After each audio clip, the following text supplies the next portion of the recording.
अब्दुल सत्तार हे मुरब्बी पहिलवान व राजकारणी आहे. साम दाम दंड भेद अशा सर्व गोष्टींचा वापर करून स्पर्धक पहिलवानाला चित करण्यासाठी त्यांनी वज्रमूठ बांधल्याचं दिसून येतंय. अब्दुल सत्तार यांचे शिवसेनेकडून विधानसभेचे तिकीट जवळपास फायनल आहे. ते लंगोट बांधून आखाड्यात उतरले आहे. या मतदारसंघात त्यांना मात कोण देईल याची चाचपणी अजूनही विरोधक करीत आहे. आघाडीची जागा कोणाला सुटते हे अजून जाहीर झाले नाही. त्यांचे स्पर्धक व विरोधी असलेले भाजपचे प्रदेश चिटणीस सुरेश बनकर यांनीही आखाड्यात उडी घेतली आहे.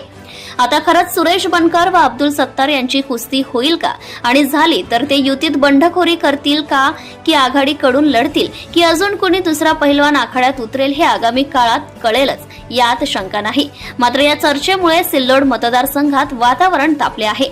याशिवाय काँग्रेस, राष्ट्रवादी, उबाठा गटातील व भाजपमधील अनेक नेते तिकीट मागणी करीत आहे. यापैकी इतर कुणाला तिकीट मिळते का, की भाजपचे सुरेश